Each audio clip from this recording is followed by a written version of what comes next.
Oke, kita lanjutkan pembahasan video kita kali ini. Nah, sekarang kita akan membahas tentang array. Jadi, array itu adalah suatu variabel yang dapat menyimpan berbagai nilai, namun memiliki tipe data yang sama. Nah, di dokumentasinya Java sudah dijelaskan, array is a container object that holds a fixed number of value of a single type. Nah, jadi beberapa nilai ini ditampung dalam sebuah array dengan tipe yang sama. Nah, dengan tipe yang sama ini maksudnya seperti apa? Jadi tipenya misalkan array nih, ada array. Nah, tiap elemennya itu tipenya harus sama. Misalkan kalau misalkan integer semua, jadi ya menyimpan nilainya itu ya tipenya integer. Jadi misalkan 5, 3, terus 2, 0, terus apalagi 10 misalkan. Nah, ini kan tipe datanya integer semua ini. Jadi berdasarkan dokumentasi, array adalah tempat di mana kita bisa menyimpan banyak nilai dengan tipe yang sama. Nah, array itu ada berbagai macam sih. Ada array satu dimensi atau disebut dengan larik. Terus ada array multidimensi. Nah, untuk array multidimensi ini pembahasannya kita batasi hanya sampai array 2 dimensi atau bisa disebut sebagai matriks. Nah, kita langsung coba di coding. Seperti biasa kita harus membuat kelas baru, testarray.java. Seperti ini. Public kelas testarray.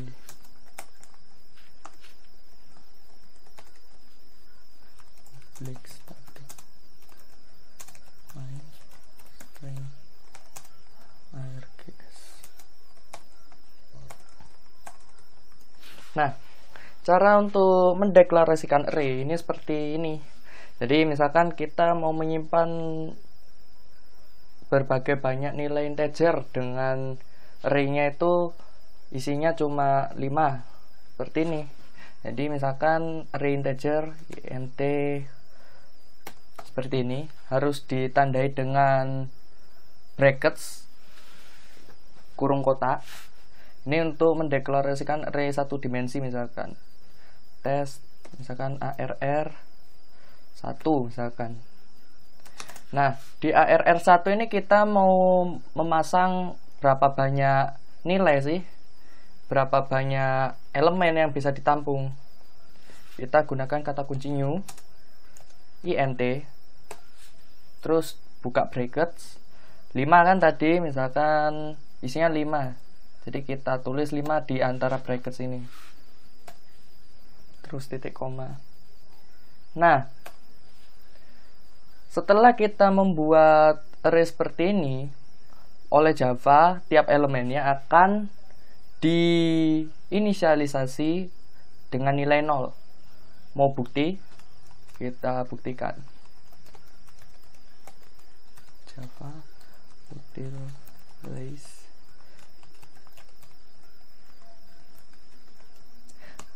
Nah, fungsi arrays.toString ini akan mencetak seluruh elemen array-nya. Jadi kita compile Java testarray. Sorry.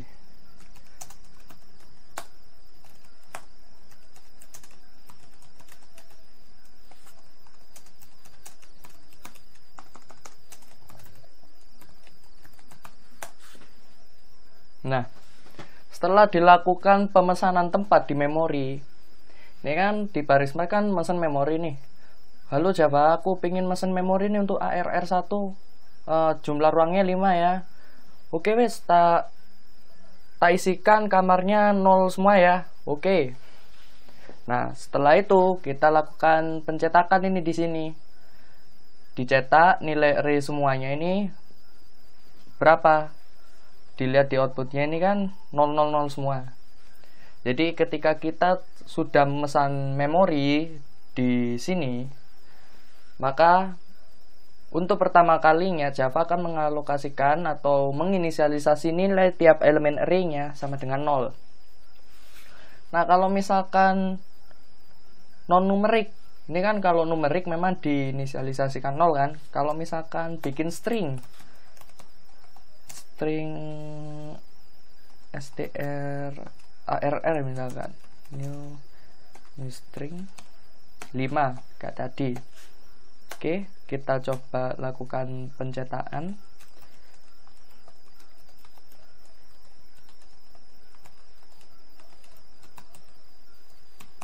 String str arr. Oke. Nah, untuk tipe data yang bertipe objek atau ya objek sama Java ini memang diinisialisasikan sebagai null. Null itu kosong. Seperti itu. Kalau tipe datanya numerik, maka akan diinisialisasi tiap elemennya setelah kita melakukan pemesanan memori ini dengan 0. Nah, caranya untuk memasukkan nilai array itu seperti apa? Dengan menspesifikasikan nilai indeksnya. Patut diingat, indeks array dimulai dari 0. Jadi misalkan ARR1 ini kan kapasitasnya 5. Jadi indeksnya itu dimulai dari 0 sampai indeks ke 4. Ini misalkan aku mau nyetak ini, mau mengisi nilai ARR1 nya di indeks ke 0 itu sama dengan 1 misalkan. ARR2 ARR1 terus 2 sama dengan 3 ya, atau 9 aja wis ya. Kita cetak seperti tadi. Nah, ini untuk menginisialisasikan nilai tiap elemennya. Jadi di baris nomor 8 ini nilai 1 ini akan dimasukkan ke dalam array ini dengan indeks ke 1. Indeks ke 0. Nah, di baris ke-9 ini akan menginisialisasikan nilai 9 di array indeks ke-2. Nah, kalau misalkan indeksnya tak ganti 5, apa yang terjadi?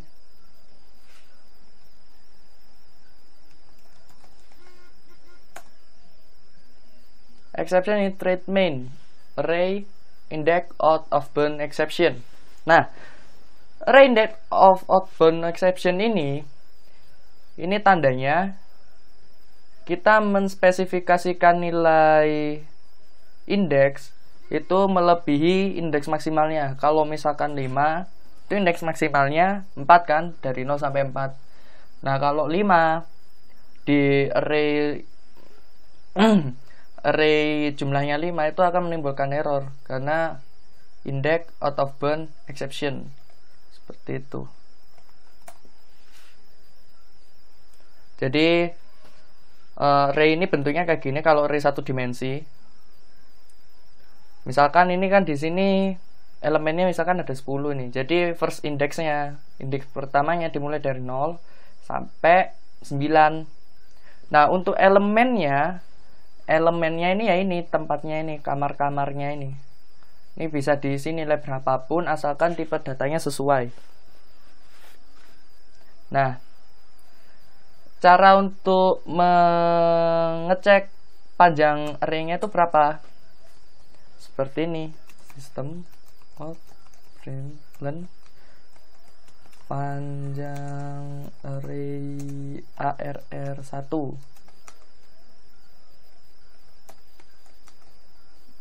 ARR1 dot length.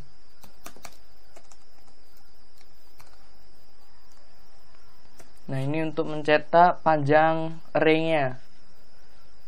Ini akan mencetak 5 ini.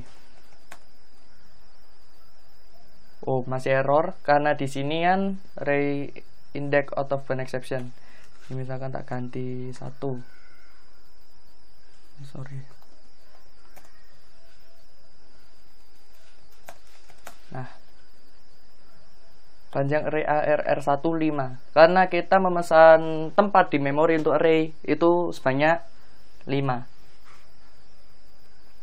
Sekilas tentang cara memasukkan nilai di tiap elemennya. Jadi dengan memasukkan nilainya sesuai dengan ini elemen array-nya. Misalkan untuk masukkan di ARR indeks ke 0, ya tulis saja seperti ini. Jadi di antara tanda brackets ini terdapat indeks yang mau dimasukkan. Nah, kalau misalkan ingin mendefinisikan array namun isi datanya udah ditentukan dari awal, bisa aja seperti ini nanti. Ini tak hapus. Misalkan ingin diisi nilai 1, 2, 3, 4, 5. Jadi di antara kurung kurawal ini kita harus mengetikkan ini 1, 2, 3, 4, 5. Diakhiri dengan titik koma. Nah, kita akan lakukan pencetakan di sini. Out linen. Atau kalau misalkan tidak ingin ribet, diimport aja. Java util arrays seperti ini.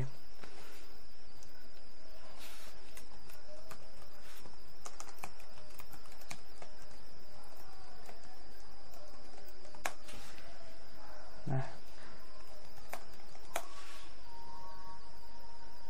ini caranya untuk menginisialisasikan array dengan nilai yang telah ditentukan. Nah, untuk mencetak panjangnya ya sama. Ini panjangnya 5.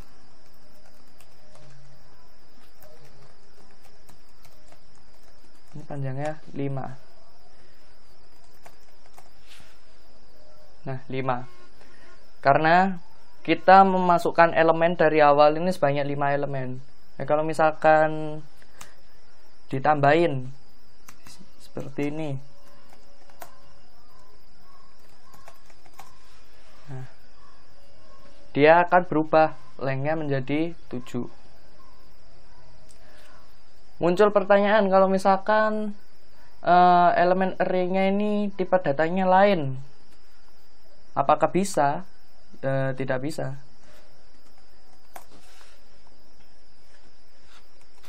Itu ada error itu. Kita compile.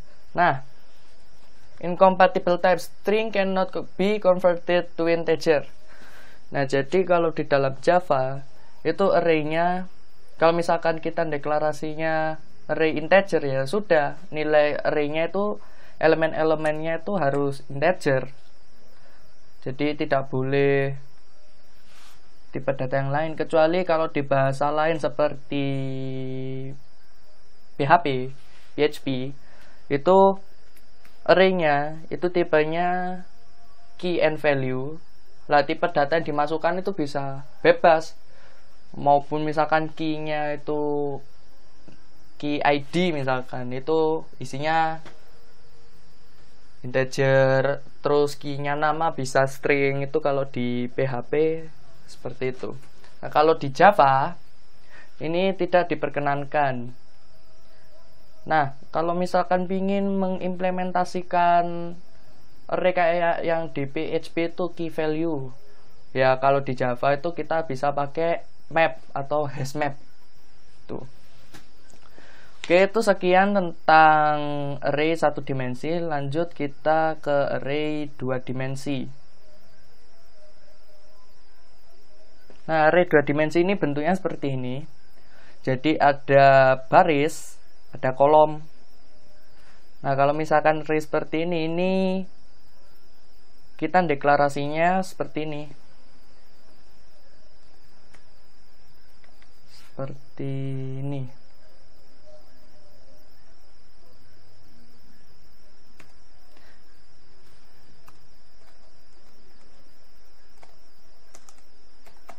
Nah, kita untuk mendeklarasikan array 2 dimensi ini dengan bracketsnya 2 kali nih, matriks misalkan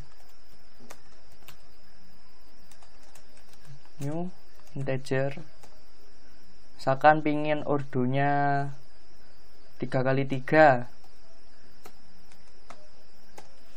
Nah, yang di sini ini berapa banyak barisnya yang di array 2 dimensi ini. Jadi bisa ditulis gini, banyak baris banyak kolom.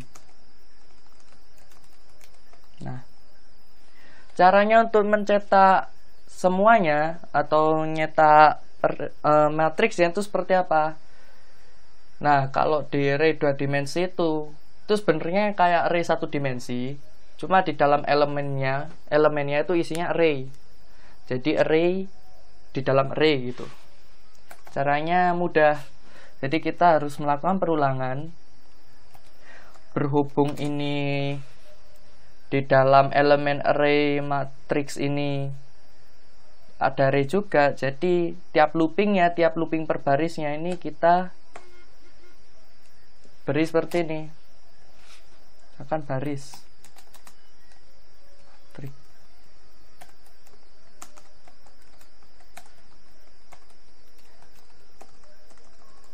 System out println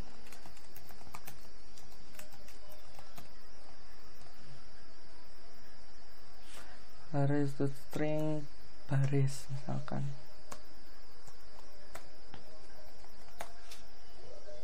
Nah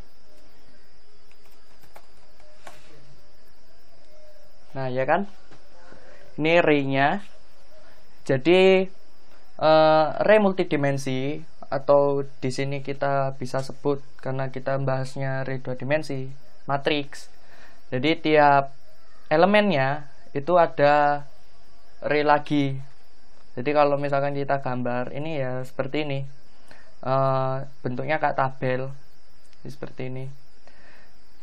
Nah, misalkan ingin menginisialisasi nilai atau mengakses elemen tertentu dari suatu matriks, ya caranya sama seperti mengakses elemen array 1 dimensi. Jadi kita perlu menambahkan lagi, misalkan ingin memasukkan nilai 10 di baris ke 0, kolom ke 0. Jadi matriks 0 0 seperti ini, 10. Nah, kalau misalkan ingin memasukkan di kolom ke 1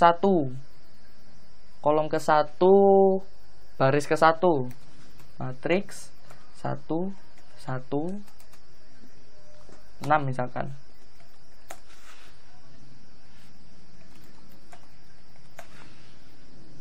Nah, kalau kita baca, ini merupakan baris ke 0, ini baris ke 0, ini kolom ke 0. Ini baris ke 1, ini kolom ke 0, kolom ke 1, kolom ke 2. Kalau yang di bawah ini, yang paling bawah ini kolom kedua, baris ke ini baris kedua, kolom ke 0, kolom ke 1, kolom ke 2. Kalau misalkan ini baris 1 2. Nah, ini kira-kira 6-nya ditaruh di mana ini? Nah, di sini kan di baris 1 kolom kedua. Jadi untuk ngitung indeksnya itu sama seperti di array 1 dimensi. Ini dimulai dari 0 sampai panjang kurangi 1. Kalau misalkan kolomnya diganti 4 seperti ini. Nah,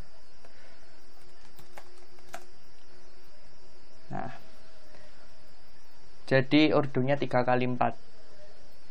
Ini menandakan banyak barisnya, ini menandakan banyak kolomnya. Itu array 2 dimensi. Jadi bentuknya kayak tabel seperti ini.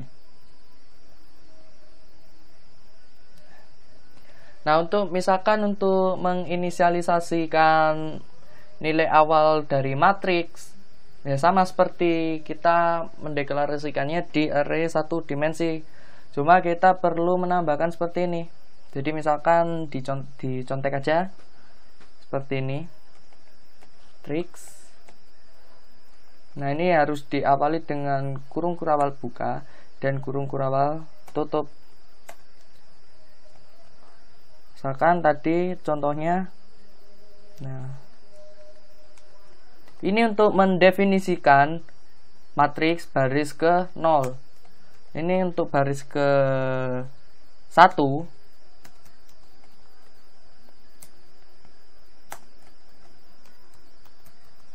Ini untuk baris ke 2. Jadi 3 kali 3.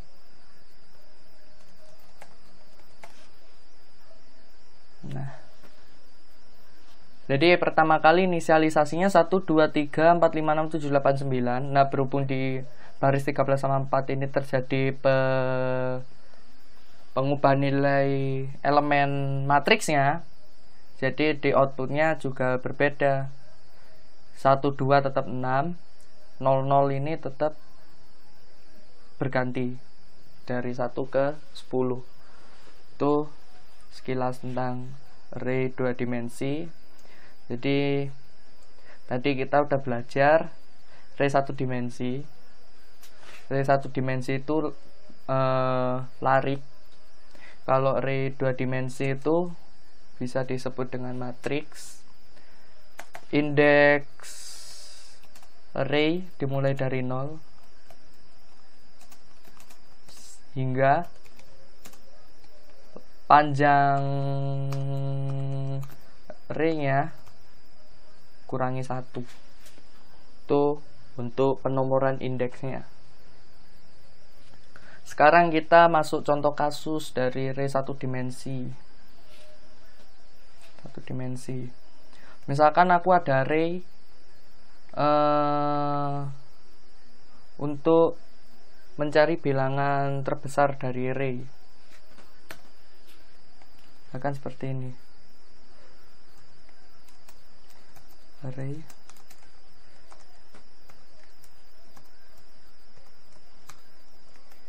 nah seperti ini. Untuk mencari bilangan terbesar dari array, pertama kita bikin metode.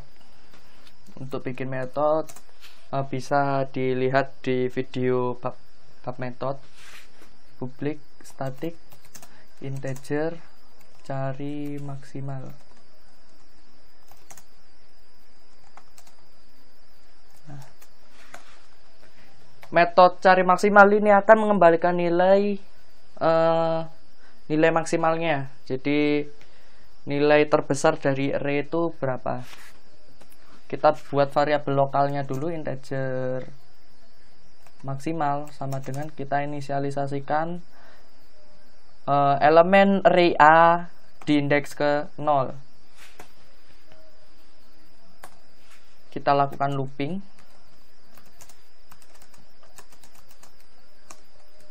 A.length. Ini batas maksimal dari loopingnya, A.length min 1. Lalu lakukan pengecekan di sini, if maksimal itu kurang dari AI, maka kembalikan AI-nya.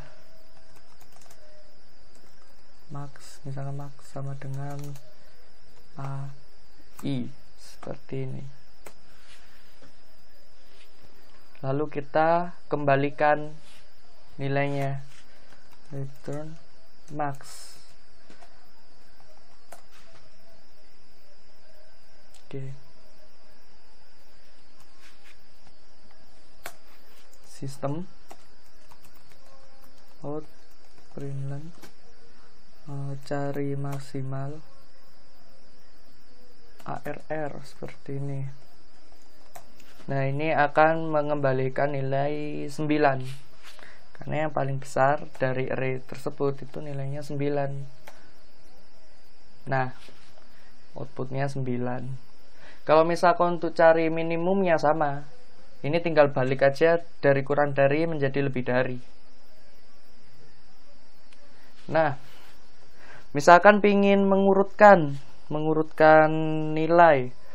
Nah, untuk algoritma pengurutan ini sebenarnya banyak. Jadi di sini kita bisa gunakan algoritma selection sort.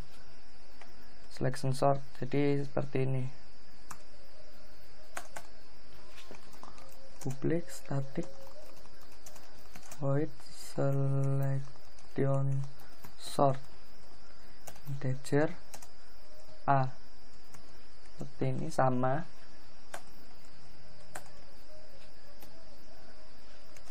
INTK misalkan sama dengan 0. Ini K ini kunci. Jadi kunci untuk menukarkan nilainya. For kita ada nested loop di sini, integer i sama dengan 0, i kurang dari a dot length min ini i plus plus. Kita inisialisasikan k sama dengan i nya. For int sama dengan 0, j sama dengan i, j kurang dari a dot length nya j plus plus.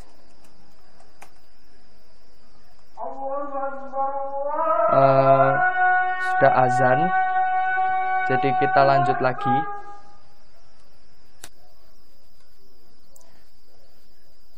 Oke, kita lanjutkan pembahasannya lagi. Nah, ini algoritma untuk mengurutkan nilai array menggunakan algoritma selection sort. Jadi kita di dalam metode ini ada inisialisasi nilai integer k sama dengan 0. Lalu di baris 17 sampai 27 ini ada nested loop.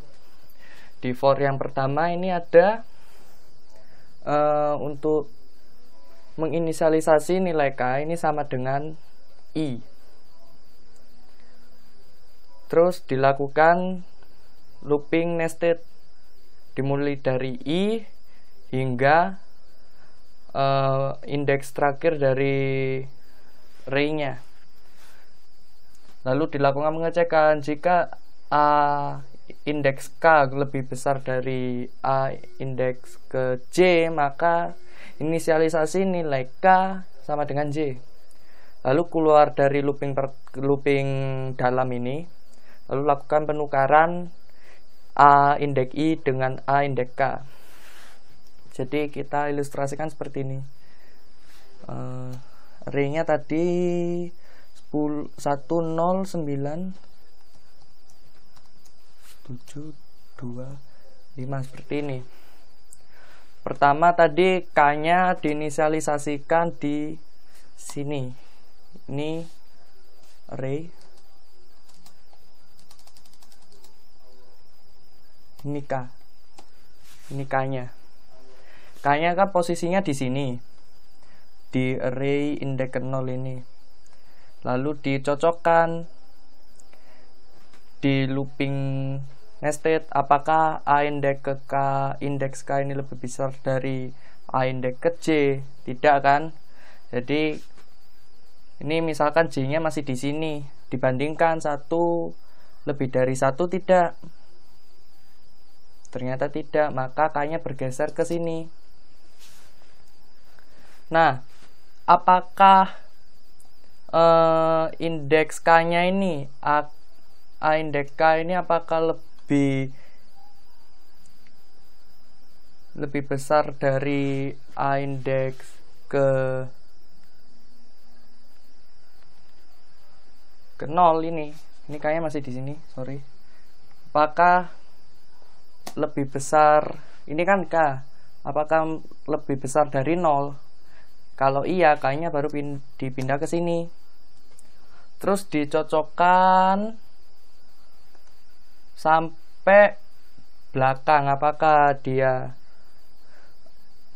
lebih besar angkanya. Kalau tidak, maka susunan array-nya menjadi seperti ini. 1, 9, 7, 2, 5. K. Tadi K-nya di sini. Terus dilakukan pengecekan. Apakah K-nya kan ini, apakah lebih besar dari ini? Tidak kan? Terus apakah lebih besar dari ini? Tidak. Lebih besar dari ini? Tidak. Lebih besar dari ini? Tidak kan?